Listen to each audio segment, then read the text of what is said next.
Olá, meus amigos, que Deus abençoe a todos vocês, rica e abundantemente, em o nome de nosso Senhor e Salvador Jesus Cristo. Eu sou o pastor José Maria, da Igreja Identidade de Cristo. Estamos chegando mais uma vez com mais um devocional. Seja muito bem-vindo para o nosso capítulo de hoje. Estaremos lendo o livro de Gênesis, capítulo número 11. Estaremos entrando agora numa linhagem, vamos ver a confusão das línguas e, na sequência, nós iremos entrar nos descendentes já entrando na família de Abrão.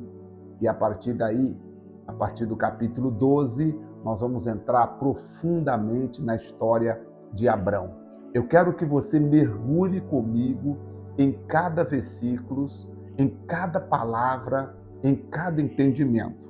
Claro, nós vamos passar ainda pela genealogia.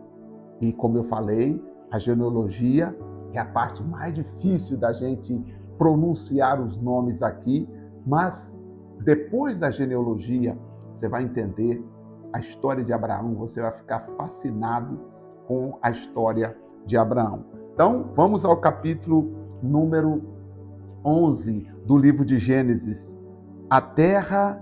Toda a terra tinha uma mesma língua, e era toda a terra de uma mesma linguagem e de uma mesma fala. E aconteceu o quê?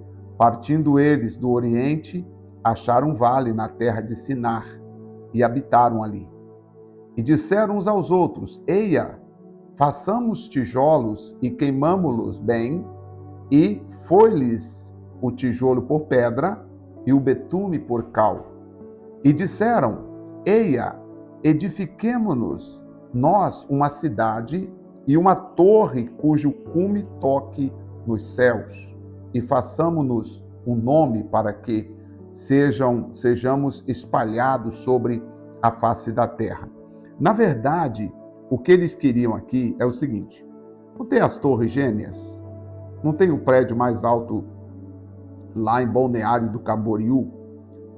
Não tem o prédio mais alto lá no Emirados Árabes? Então, na verdade, o que eles queriam é ter uma torre. Eles queriam, naquela época, construir o prédio mais alto, a torre mais alta, para eles serem conhecidos como aqueles que fizeram algo extraordinário. Então, diz o texto, tá?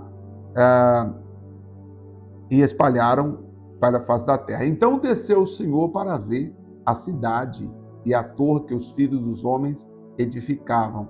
E o Senhor disse: Eis que o povo é um, e todos têm uma mesma língua. E isto é, o que começam a fazer, e agora não haverá restrição para tudo o que eles intentarem. Aqui foi quando Deus, olhando, disse: é verdade. Se tem uma só linguagem e um só propósito, ninguém para. O próprio Deus falou isso aqui, dizendo assim: olha, se tem uma linguagem e um propósito, ninguém consegue parar. Aqui tem um segredo milenar. Se você quer vencer, você tem que ter um propósito e a sua linguagem tem que ser de acordo com o seu propósito. Você não pode desejar uma coisa e falar outra. Você não pode desejar uma coisa e ouvir o que as outras pessoas dizem, coisas totalmente diferentes do tipo. Então, aqui, por exemplo, eles não conseguiram construir a arca. Por quê?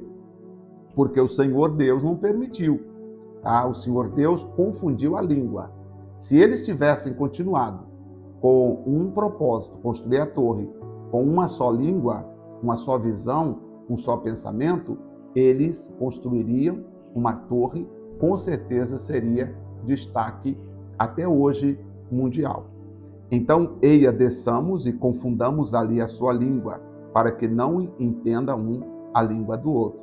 Assim o Senhor os espalhou dali sobre a face da terra e cessaram de edificar a torre. Por que o projeto deles não foi para frente? Porque não houve mais a linguagem uniforme. Tá? Por isso é importante falarmos uma só língua, no sentido de construir os nossos objetivos. Isso aqui tem uma mensagem muito interessante para a liderança, né? Tem que ter um propósito e uma linguagem, um pensamento só, para que então as coisas possam caminhar. Por isso se chamou o nome Babel, porquanto ali confundiu o Senhor a língua de toda a terra, e dali espalhou o Senhor sobre a face de toda a terra. Estas são as gerações de Sem.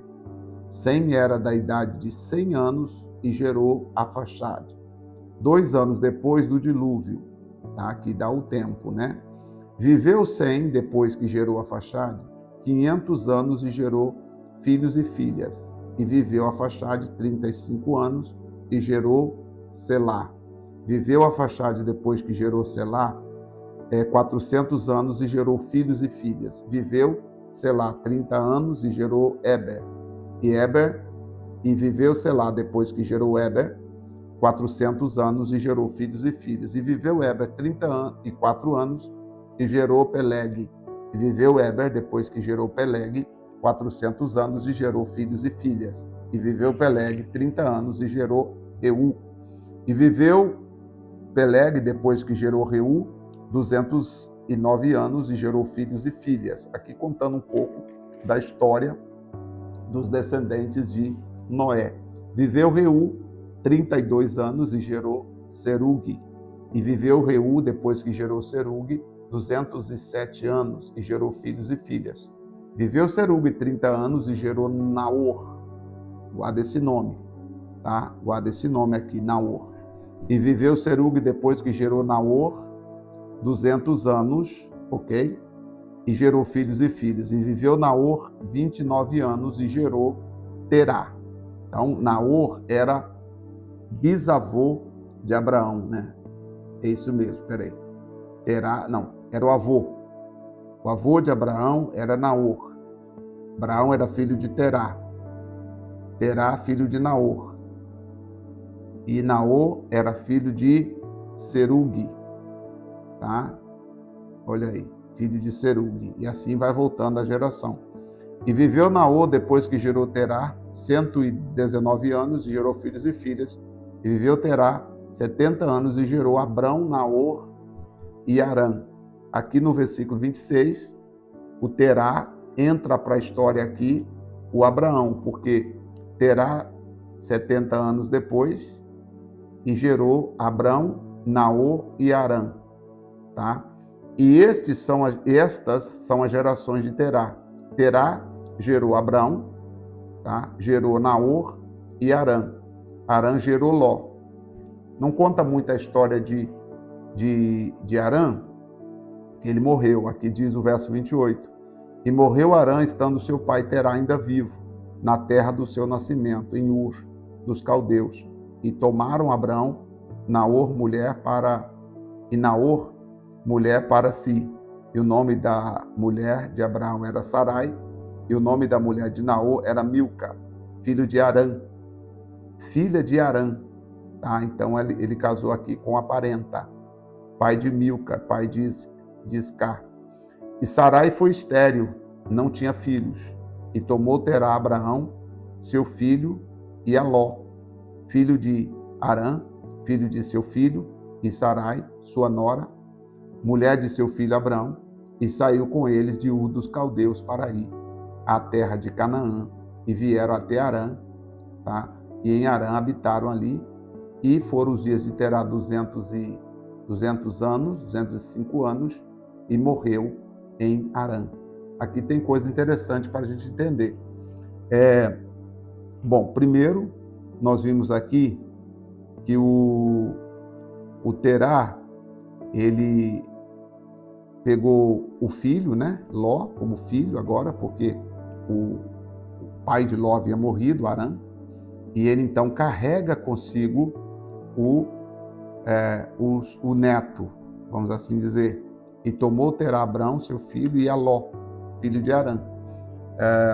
Ele considerava Ló como filho, por ser sobrinho do pai morto. Então, saíram para ir para a terra de Canaã. Só que Terá chegou em Canaã, chegou em Ur, Arã, melhor dizendo, ele acabou ficando ali. Eu costumo dizer que o Arã Arã representava muito para o senhor Terá, porque lembrava o filho. Estudando um pouco a história, fala até que Arã, a cidade ali, foi uma cidade onde o filho viveu. Outros dizem que ele colocou o nome na cidade em homenagem ao filho. Mas, enfim, o que acontece é que o Terá saiu para ir para Canaã e ele não conseguiu chegar até Canaã. Ele acabou parando no meio do caminho e a jornada não foi concluída. Deus estava direcionando Terá para Canaã, só que ele não chegou até Canaã. Por isso, Deus falou com Abraão, no capítulo 12, nós vamos ver amanhã: sai da tua terra, da tua parentela e da casa de teu pai, e vá para a terra que eu te mostrarei. O que Deus estava dizendo para Abraão? Abraão, seu pai começou, parou no meio do caminho. Agora eu preciso que você saia do meio deles, abra mão de tudo que você teria direito como filho mais velho, como herdeiro. Abra mão de tudo isso e vá para uma terra que eu te mostrarei. E o Abraão não teve medo. Seguindo a voz de Deus, a orientação de Deus, ele sai da terra e vai exatamente para Canaã, conforme a palavra do Senhor. Eu quero falar sobre isso com vocês no próximo capítulo. Mas aqui vale, a jornada de Abraão começa com o pai.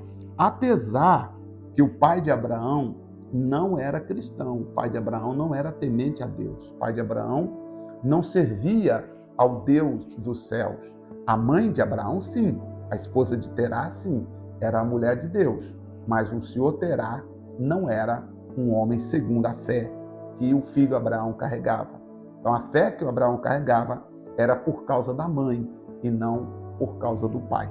Deus trabalha de qualquer jeito, porque Ele é Deus. Por isso, não julgue, não olhe para a sua circunstância e muito menos para a sua adversidade, porque Deus é Deus para trabalhar na sua vida, independente do que você está passando, independente do lar que você nasceu. Se Deus te chamou para fazer a diferença, você vai fazer a diferença. Vamos orar? Senhor, nosso Deus e nosso Pai, em nome de nosso Senhor e Salvador Jesus Cristo, eu peço agora ao Senhor, entrego agora nas tuas mãos, ó Deus, a vida de todos que estão orando conosco agora. Pai querido, Pai amado, estou colocando nas mãos do Senhor a vida de todos que oram conosco. E hoje, mais um capítulo nós terminamos. Deus, agora nós vamos entrar na história de Abraão. Eu tenho certeza que muito iremos aprender com a história de Abraão. Portanto, meu Senhor, meu Deus e meu Pai, muito obrigado. Nós te louvamos, te agradecemos e louvamos sim o nome do Senhor, que é o nome sobre todo nome. Portanto, nosso agradecimento, nossa gratidão ao nosso Deus e Pai de nosso Senhor e Salvador Jesus Cristo. Obrigado, amém e graças a Deus. Graças a Deus. Que Deus em Cristo abençoe a todos vocês ricamente no nome do Senhor Jesus. Amanhã nós estaremos de volta com a leitura do capítulo 12 do livro de Gênesis. Deus te abençoe, um forte abraço e até lá.